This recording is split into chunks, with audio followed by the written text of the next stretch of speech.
امید ہے آپ سب خیریت سے ہوں گے۔ اگر آپ نے ابھی تک ہمارا چینل سبسکرائب نہیں کیا تو اسے ابھی سبسکرائب کر لیں اور بیل آئیکن کو دبانا بالکل بھی مت بھولیں۔ شکریہ۔ نمبر 8، خی کہانی ایک انتقامی کہانی ہے جو خی کی قدیم روایت کے پس منظر میں سامنے آتی ہے، جہاں دشمن کے خاندان کے مرد ارکان کو ان کے نسب کے تسلسل کو ختم کر دیا جاتا ہے۔ اس پرانے انتقام کے مرکز میں درویش خان، دراب خان اور اس کا بیٹا چنار خان ہے۔ درویش خان اپنے والد کے دراب خان کے ہاتھوں قتل سے پریشان ہے۔ ایک پرامن زندگی کی تلاش میں درویش کا مقصد نسل در نسل دشمنی کو ختم کرنے کے لیے جنگ بندی کرنا ہے، تاہم شکوک پیدا ہوتے ہیں اور دراب خان اور اس کا بیٹا چنار خان امن کے لیے درویش کے ارادوں پر شک کرتے ہیں۔ درویش کی حقیقی کوششوں کے باوجود امن کا پیغام دینے والے ایک مہربان انسان درویش کے گھر پر ایک جشن کے دوران واقعات کا ایک المناک موڑ سامنے آتا ہے، جس سے زمدہ اور اس کے خاندان کے لیے بے پناہ تکلیف ہوتی ہے۔ نمبر 7، سنگے ماں۔ سنگے ماں ایک پاکستانی ٹیلی ویژن سیریز ہے۔ مرکزی پلاٹ لائن ولیم شیکسپیئر کے ہیملٹ سے متاثر ہو کر مصطفیٰ فریدی نے لکھا ہے۔ سیفی حسن نے اسے ڈائریکٹ کیا ہے اور مومنہ دریت پروڈکشنز نے اس ڈرامے کو پروڈیوس کیا ہے۔ یہ سیریز ان رازوں کے گرد گھومتی ہے جو اس وقت کھلتے ہیں جب ایک نوجوان ہلمند اپنے والد کے قتل کا بدلہ لینے کا فیصلہ کرتا ہے۔ یہ قبائلی علاقوں میں غق کی شکل میں خواتین پر ہونے والے ظلم پر توجہ مرکوز کرتا ہے۔ اس ڈرامے کی مرکزی کاسٹ میں نعمان اجاز، عاطف اسلم، ثانیہ سعید، کبریٰ خان، ہانیہ عمر اور زاویار نعمان اجاز شامل ہیں۔ یہ محبت اور انتقام کی ایک ماورائی کہانی ہے۔ سنگے ماں ایک ایسے خاندان کی کہانی کی پیروی کرتا ہے جو پاکستان کے قبائلی علاقوں سے تعلق رکھتے ہیں۔ ڈرامے میں بتایا جائے گا کہ کس طرح ایک جھوٹی روایت کی وجہ سے لوگوں کو اپنی جانیں اور محبتیں قربان کرنا پڑتی ہیں۔ اس ڈرامے کو ہم ٹی وی پر نشر کیا گیا۔ نمبر 6، دل نا امید تو نہیں۔ اللہ رکھی ایک نوجوان لڑکی ہے جو اپنے خاندان کے ساتھ ایک گاؤں میں رہتی ہے، لیکن انتہائی غربت کی وجہ سے اس کے خاندان نے اس کی شادی ایک بہت بڑے آدمی سے کر دی، جو اسے طوائف کے طور پر ایک کوٹھے میں بیچ دیتا ہے جہاں اس کا نام سنبل رکھا جاتا ہے۔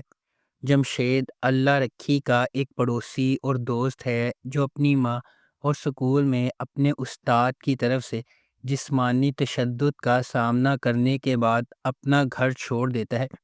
وہ شہر کی طرف بھاگتا ہے جہاں وہ انسانی سمگلنگ میں پھنس جاتا ہے اور اسے چائلڈ لیبر سمیت کئی رکاوٹوں کا سامنا کرنا پڑتا ہے۔ نسیم زہرا ایک مضبوط اور پراعتماد لڑکی ہے جو کرکٹر بننے اور اپنے ملک کے لیے ورلڈ کپ جیتنے کے خواب دیکھتی ہے۔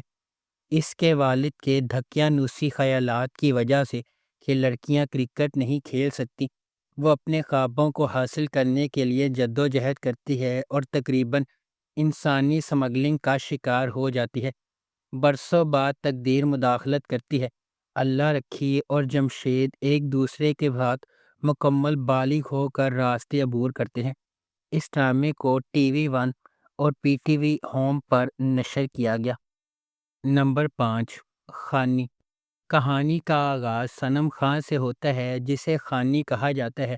وہ خان اور اس کے خاندان کے برعکس ڈرپوک اور بزدل ہے جو خانی اور اس کے جڑواں بھائی صارم کی آنے والی سالگرہ کی تیاریوں میں مصروف ہے۔ اسی دوران صارم گریجویٹ ہونے والا ہے جب وہ میر ہادی نامی سیاستدان کے امیر بگڑے ہوئے بیٹے کو ناراض کرتا ہے۔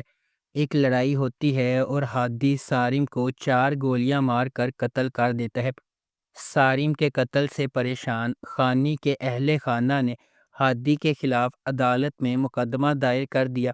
انہیں دھمکیاں ملنا شروع ہو گئی اور بہت ذلت اور ہراسانی کا سامنا کرنا پڑا۔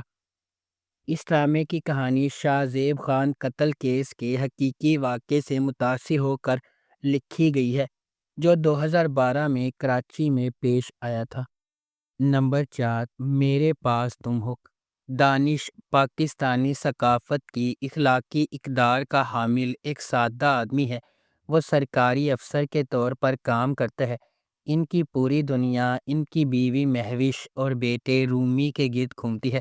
مہوش ایک وفادار گھریلو خاتون ہے، لیکن اس کے بہت بڑے عزائم ہیں جو ان کے شوہر پورا نہیں کر پا رہے۔ وہ مہنگا ذائقہ رکھتی ہے اور اپنی پرانی لیکن امیر دوست انوشے کے برابر دیکھے جانے کی خواہش رکھتی ہے۔ اس کے بعد مہوش اور دانش کو انوشے کے بھائی کی شادی میں مدعو کیا جاتا ہے، جہاں ایک امیر بزنس مین شہوار نے اس پر جادو کیا ہے۔ یہ آخر کار اس کی گیس لائٹنگ، چاپلوسی اور دولت کے سحر میں مبتلا ہونے کی وجہ سے غیر ازدواجی تعلقات میں بدل جاتا ہے، یہاں تک کہ وہ مہوش کو اپنے دفتر میں بہت زیادہ تنخواہ اور اضافی مراعات کے ساتھ ایک اعلیٰ عہدے کی نوکری کی پیشکش کرتا ہے۔ اس ڈرامے کو ARY ڈیجیٹل پر نشر کیا گیا۔ نمبر 3، اڈاری۔ اڈاری ایک اردو اور پنجابی زبان کی سماجی پاکستانی ٹیلی ویژن سیریز ہے جسے کشف فاؤنڈیشنز اور مومنہ درید پروڈکشنز نے پروڈیوس کیا ہے۔ اس ڈرامے میں پاکستانی دیہی معاشرے میں شہریوں کے سماجی اور معاشی پسماندگی پر توجہ مرکوز کرنے کے ساتھ ساتھ بنچوں کے جنسی استحصال، صنفی امتیاز اور خواتین کے خلاف تشدد جیسے گہرے مسائل کو اجاگر کیا گیا ہے۔ اس ڈرامے کو فرحت اشتیاق نے لکھا ہے۔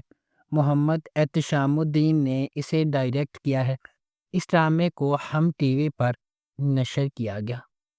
نمبر 2، ڈر سی جاتی ہے صلہ۔ یہ ڈرامہ حقیقی زندگی کے حالات پر مبنی ہے، جس میں صلہ جیسی لڑکیوں کو جوئی جیسے لوگوں کا نشانہ بنایا جاتا ہے اور انہیں خاموش رکھا جاتا ہے۔ اس ڈرامے کی مرکزی کاسٹ میں یمنہ زیدی، نعمان اجاز، سمن انصاری، سکینہ سمو، کرن حق، سلیم شیخ اور آمینہ ملک شامل ہیں۔ اس ڈرامے کو بی گل نے لکھا ہے اور کاشف نثار نے اس ڈرامے کو ڈائریکٹ کیا ہے۔ مومنہ درید پروڈکشنز نے اس ڈرامے کو پروڈیوس کیا ہے۔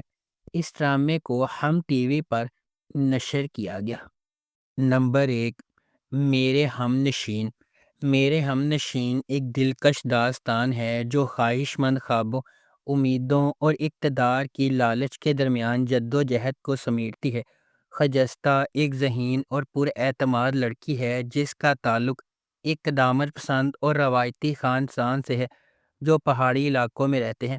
ڈاکٹر بننے کا اس کا جذبہ اس کے بچپن کے صدمے سے پیدا ہوا جب اس نے زندگی کے آغاز میں اپنی ماں کو کھو دیا۔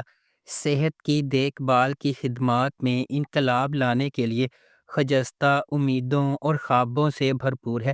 دوسری طرف خجستہ کا کزن درخزئی ایک گرم سر اور مغرور آدمی ہے جس کی پسماندہ سوچ اسے خجستہ کی اعلیٰ تعلیم کے بارے میں غیر محفوظ بناتی ہے اور وہ اسے اپنے قابو میں رکھنا چاہتا ہے۔ ایک پڑھے لکھے اور خوشحال گھرانے سے تعلق رکھنے والا ہادی میڈیکل سکول کے آخری سال میں ہے اور اس کا بنا ہوا طرز عمل اسے اپنے بیچ کے ساتھیوں میں بہت پسند کرتا ہے۔ ایک ہی کالج میں پڑھتے ہوئے خجستہ اور ہادی کی پہلی ملاقات ان کے لیے ایک دوسرے کے لیے ملے جلے جذبات کے ساتھ ختم ہوتی ہے۔ ڈاکٹر بننے کے خواب میں کیا خجستہ تمام چیلنجز پر قابو پا سکے گی؟ اپنے خاندان خصوصاً درخزئی کے مسلسل دباؤ کے باعث کیا خجستہ اپنے خوابوں کو پورا کر پائے گی یا وہ محبت اور خوابوں کے شکنجے میں پھنسی رہے گی؟ اس ڈرامے کو جیو انٹرٹینمنٹ پر نشر کیا گیا۔ اگر آپ کو ہماری یہ ویڈیو پسند آئی ہے تو اسے لائک کریں، شیئر کریں اور ہمارے چینل کو سبسکرائب کرنا بالکل بھی مت بھولیں۔ آپ کا بہت بہت شکریہ۔